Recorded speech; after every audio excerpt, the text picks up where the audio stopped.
Hello friends, अभिनव career point में आप सभी का स्वागत है।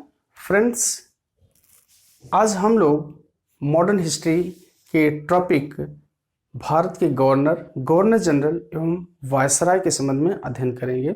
एक बहुत ही इम्पोर्टेंट टॉपिक है मॉडर्न हिस्ट्री या आधुनिक भारत के इतिहास से, और यहाँ से लगभग 25 से 30 क्वेश्चंस हर कंपटीशन में पूछे जाते हैं और बड़े ही कंफ्यूजिंग क्वेश्चंस महसूस होते हैं। और इस कंफ्यूजन को दूर करने के लिए एक चार्ट के माध्यम से एक टेक्निक, एक नई मेथड जो कॉन्सेप्चुअल दृष्टि से आप लोगों को समझाने का मैं प्रयास करूंगा। और ये क्वेश्चन आप लोगों को याद रखिएगा। इस टॉपिक से क्वेश्चंस आते हैं कि भारत का पहला वायसराय कौन था, भारत का प्रथम गवर्नर जनरल कौन था, भारत का अंतिम गवर्नर जनरल कौन था, बंगाल का प्रथम गवर्नर जनरल कौन था, बंगाल का अंतिम गवर्नर जनरल कौन था, बंगाल का प्रथम गवर्नर कौन था, बंगाल का अंतिम गवर्नर कौन था। तो इस तरह से बहुत सारे क्वेश्चंस हैं। स्वतंत्र भारत का प्रथम गवर्नर जनरल कौन था, स्वतंत्र भारत का अंतिम भारतीय गवर्नर जनरल कौन था। तो इस तरह से यहाँ बहुत सारे क्वेश्चंस उठाए जाते हैं जिसमें सभी स्टूडेंट्स लगभग कंफ्यूज महसूस करते हैं, लेकिन इसको हम एक मेथड के थ्रू आप लोगों को समझाने का प्रयास करेंगे। तो मॉडर्न हिस्ट्री का एक टॉपिक है गवर्नर, गवर्नर जनरल एवं भारत के वायसराय। तो आइए शुरू करते हैं देर ना करते हुए एक छोटी सी वीडियो के माध्यम से इस कन्फ्यूजन को, यहाँ जो आप लोग डिस्टर्ब होते हैं इस क्वेश्चन को याद करने में, जहाँ से यहाँ लगभग 25 से 30 क्वेश्चंस इसको घुमा फिरा करके पूछे जाते हैं। और एक छोटी सी वीडियो के माध्यम से इस कॉन्सेप्ट को मैं क्लियर करूंगा। और इसी के बाद भारत में जितने भी, चाहे वो गवर्नर हो, गवर्नर जनरल हो, वायसराय हो, सबका एक क्रमशः स्टेप बाय स्टेप क्रमशः एक एक गवर्नर जनरल और वायसरायों का अध्ययन किया जाएगा। उन्होंने क्या कार्य किए, उनके उल्लेखनीय कार्य कौन से रहे हैं, भारत में उन्होंने क्या कार्य किया, क्या नए नियम लागू किए, तो उसका अध्ययन हम अगले वीडियो से क्रमशः शुरू करेंगे। लेकिन यहाँ एक छोटी सी वीडियो के माध्यम से इस चीज़ को हम क्लियर कर रहे हैं।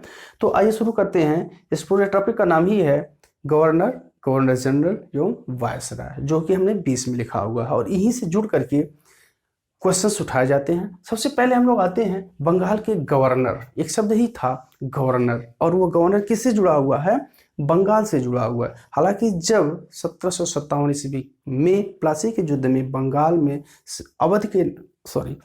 बंगाल के नवाब सिराजुद्दौला को पराजित किया, जब लॉर्ड क्लायू ने वहीं से अंग्रेज अपने आप को राजनीतिक रूप में स्थापित करना प्रारंभ कर दिए थे। और जब प्लासी के युद्ध में अंग्रेजों को विजय प्राप्त हुई, उस समय भारत में इनकी 3 प्रेसिडेंसियां हुआ करती थी, मुंबई प्रेसिडेंसी, मद्रास प्रेसिडेंसी तथा बंगाल प्रेसिडेंसी। तो जिसमें सबसे महत्वपूर्ण थी बंगाल प्रेसिडेंसी। और वहाँ इस समय जब प्लासी का युद्ध हुआ था, उस समय अंग्रेज जो प्रमुख हुआ करता था उसका नाम ड्रेक था।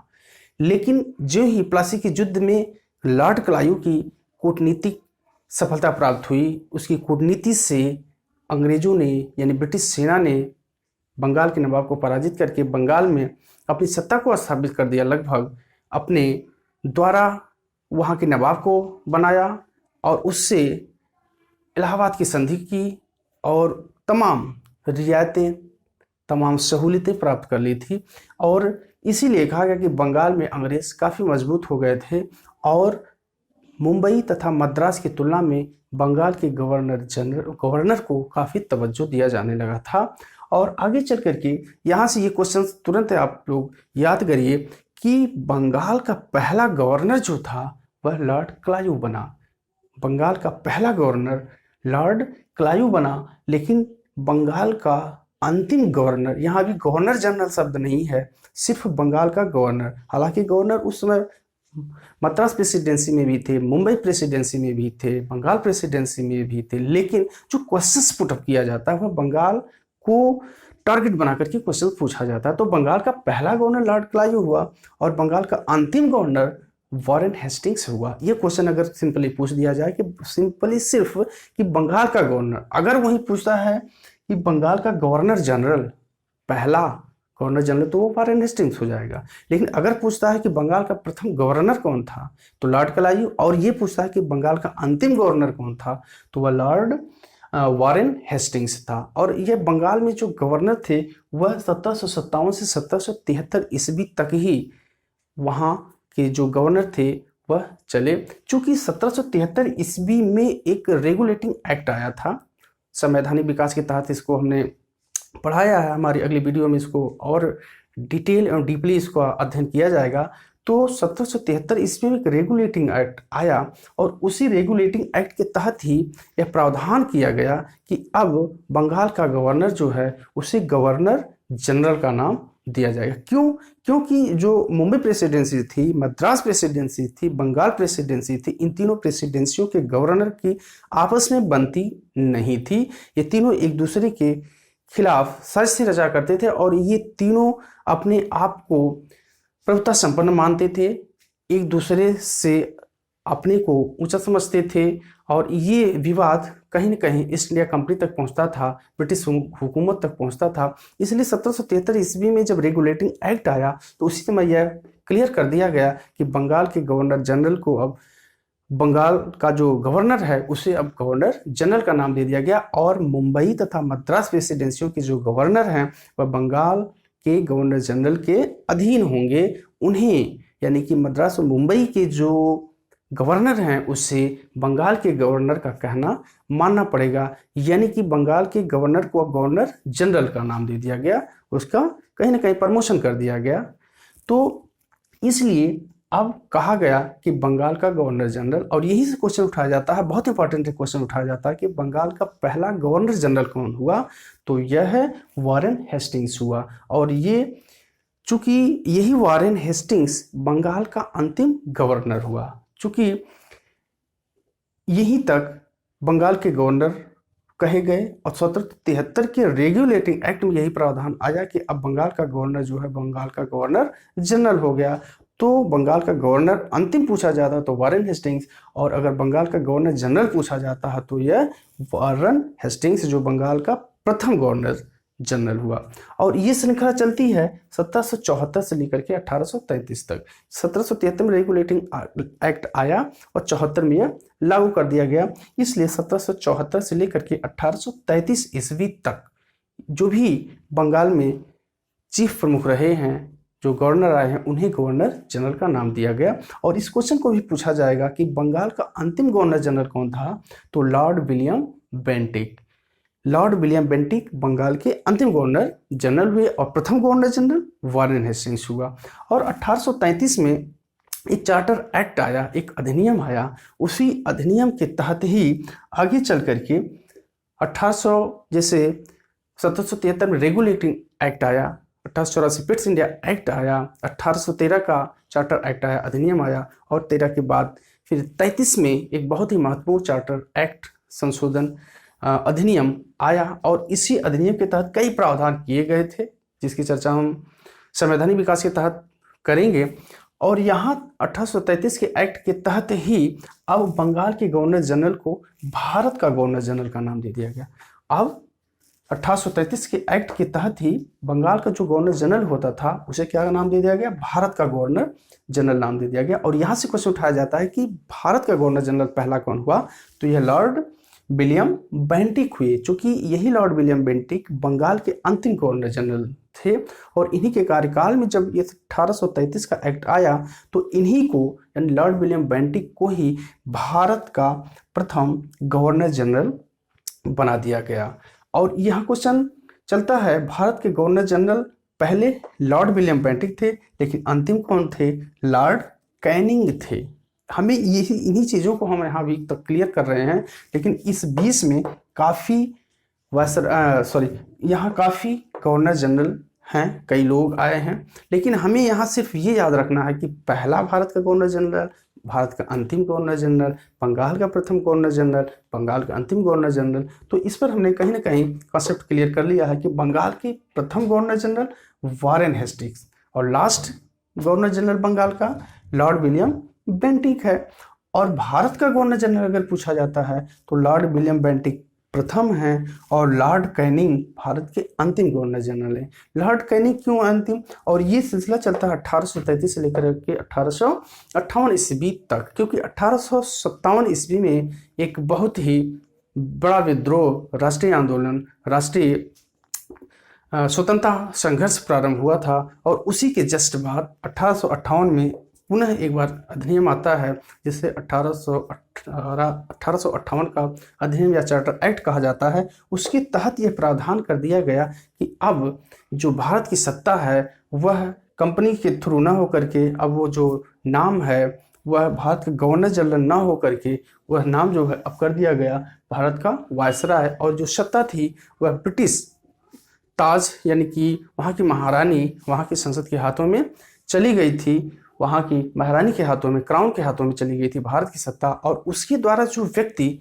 भारत में शासन संचालन के लिए नामित किया गया उसे ही कहा गया भारत का वायसराय। तो यहाँ ये क्वेश्चन हमें याद रखना है कि भारत का प्रथम वायसराय कौन हुआ, तो लॉर्ड कैनिंग हुआ। चूंकि लॉर्ड कैनिंग के समय भी 1858 का अधिनियम आया और उसी भारत के गवर्नर जनरल जो अंतिम है लॉर्ड कैनिंग, इन्हीं को भारत का प्रथम वायसराय का नाम दिया गया। और ये सिलसिला लॉर्ड कैनिंग से लॉर्ड माउंटबेटन तक चलता है, जबकि लॉर्ड माउंटबेटन के समय ही भारत को स्वतंत्रता प्राप्त हुई। तो भारत का प्रथम वायसराय लॉर्ड कैनिंग हुआ, भारत का अंतिम वायसराय लॉर्ड माउंटबेटन हुआ। अब ये सिलसिला 1858 से 1947 तक चलता। 1858 के अधिनियम के तहत भारत के वायसराय के पद का गठन किया गया और 1947 ईस्वी तक यह चला। चूंकि 1947 ईस्वी में भारत को स्वतंत्रता प्राप्त हो गई थी, 15 अगस्त 1947 को स्वतंत्रता प्राप्त हुई थी। और 1947 से पहले 46 में ही ब्रिटेन में उदारवादी सरकार का गठन हुआ और वहाँ से फिर लॉर्ड माउंटबेटन को भारत का वायसराय बना करके भेजा गया। और भारतीयों की जो मांग थी स्वतंत्रता के लिए, तो उस पर इन्होंने आकर के विचार विमर्श किया, वार्ताएं की और 15 अगस्त 1947 को भारत को स्वतंत्रता प्रदान कर दी गई। तो इस तरह भारत के प्रथम वायसराय लॉर्ड कैनिंग और अंतिम वायसराय लॉर्ड माउंटबेटन। अब यहाँ पर एक क्वेश्चन ये बहुत ज़्यादा उठाया जाता है हर परीक्षाओं में, स्वतंत्र भारत के प्रथम यानी फर्स्ट गवर्नर जनरल, स्वतंत्र भारत के प्रथम गवर्नर जनरल। चूंकि 1947 जब देश आज़ाद हो गया तो ब्रिटिश की जो सत्ता थी भारत में वह हट जाती है और एक बार पुनः भारत का जो वायसराय का नाम था वह वायसराय नाम हटा करके एक बार पुनः गवर्नर जनरल नाम दे दिया जाता है। और प्रथम गवर्नर जनरल भारत के स्वतंत्र भारत के पूछा जाता है। अभी तक तो भारत के गवर्नर जनरल चला, भारत के वायसराय चला, प्रथम और अंतिम चला, लेकिन अब स्वतंत्र भारत के प्रथम गवर्नर जनरल अगर पूछा जाता है तो वह लॉर्ड माउंटबेटन थे और ये 1947 से लेकर 1948 तक रहे हैं, यानी स्वतंत्र भारत के प्रथम गवर्नर जनरल लॉर्ड माउंटबेटन बने।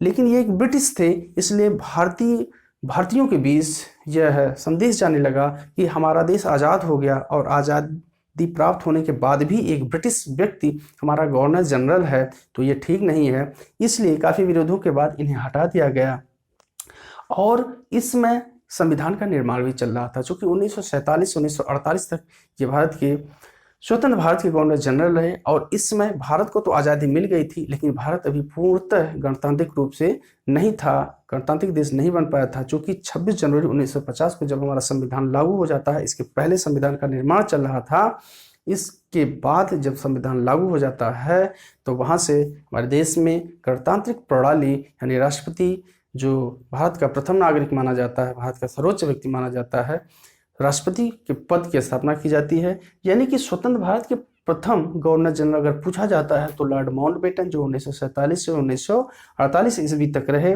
और अगर एक क्वेश्चन और उठता है कि स्वतंत्र भारत के प्रथम गवर्नर जनरल लॉर्ड माउंटबेटन, लेकिन स्वतंत्र भारत के प्रथम भारतीय गवर्नर जनरल अगर पूछा जाता है तो यह सी राजगोपालाचारी हुए थे और ये 1948 से 1950 ईस्वी। चूंकि हमने बताया इनका थोड़ा सा विरोध हुआ और लॉर्ड माउंटबेटन उदारवादी व्यक्ति थे, कांग्रेस इनकी काफ़ी बनती थी, भारतीय नेताओं ने इनकी उदारवादिता को देख करके ही इन्हें स्वतंत्र भारत का पहला गवर्नर जनरल बनाया था। लेकिन कुछ लोगों के विरोध के बाद इन्हें हटा दिया जाता है और सी राजगोपालाचारी को स्वतंत्र भारत का प्रथम भारतीय गवर्नर जनरल कहा गया। चूँकि ये भारतीय व्यक्ति थे इसलिए ये गवर्नर जनरल जब बने तो इन्हें प्रथम भारतीय गवर्नर जनरल कहा गया। और ये क्वेश्चन बहुत ज़्यादा पूछा जाता है हर परीक्षाओं में। और ये 1948 से लेकर के 1950 ईस्वी तक स्वतंत्र भारत के गवर्नर जनरल रहे।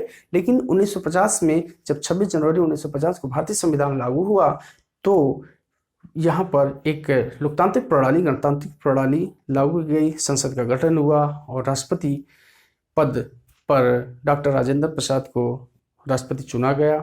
और हमारे देश में फिर गणतांत्रिक प्रणाली से युक्त शासन व्यवस्था का संचालन हुआ। तो फ्रेंड्स, इस प्रकार ये जो काफ़ी कंफ्यूजिंग क्वेश्चंस हैं गवर्नर, गवर्नर जनरल और वायसराय, इसमें हमने एक कॉन्सेप्चुअल तरीके से जो आपको याद हो जाए अपना कॉन्सेप्ट प्रस्तुत किया कि बंगाल का गवर्नर लॉर्ड क्लाइव, अंतिम वारेन हेस्टिंग्स, और यही अंतिम फिर बंगाल का गवर्नर जनरल प्रथम हो जाता है और लॉर्ड विलियम बेंटिक बंगाल का गवर्नर जनरल अंतिम हो जाता है। और फिर जब भारत का गवर्नर जनरल यानी कि 1833 के अधिनियम के तहत ही जब भारत का गवर्नर जनरल घोषित किया जाता है तो वह प्रथम लॉर्ड विलियम बेंटिक हो जाते हैं और अंतिम लॉर्ड कैनिंग हो जाते हैं। और कैनिंग के समय ही यही टर्निंग पॉइंट हैं, लॉर्ड बेंटिक, वारेन हेस्टिंग्स और कैनिंग।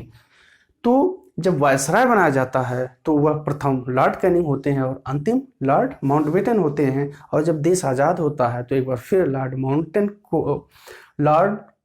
माउंटबेटन को स्वतंत्र भारत का पहला गवर्नर जनरल बनाया जाता है और प्रथम भारत के गवर्नर जनरल जो बने वह श्री राजगोपालाचारी को बनाया जाता है। तो इस प्रकार फ्रेंड्स, एक छोटी सी वीडियो के माध्यम से मैं आप लोगों को इस कॉन्सेप्ट क्लियर करने का पूरा प्रयास किया। हमारा अगर यह प्रयास आप लोगों को बहुत अच्छा लगे तो हमारे चैनल को सब्सक्राइब, लाइक और शेयर करना न भूलें। और इसके आगे की जो लेक्चर्स हैं, जो टॉपिक हैं, वह टॉपिक बाय टॉपिक मैं आप लोगों को अध्ययन कराऊंगा। तब तक के लिए हमारे चैनल से आप जुड़े रहें। हमारे चैनल में कई विषय जैसे इंग्लिश हुआ, जीएस हुआ, मैथ हुआ, सभी क्लासेस संचालित हो रही हैं। इंग्लिश की बहुत अच्छी क्लासेस चल रही हैं जो सभी स्टूडेंट्स, चाहे वो एकेडमिक हों चाहे वह कॉम्पिटिटिव हों, सभी के लिए बहुत ही उपयोगी वीडियो चल रही है। काफ़ी लोग इससे लाभ उठा रहे हैं, तो आप लोग भी इस चैनल से जुड़े रहें। Okay, thanks.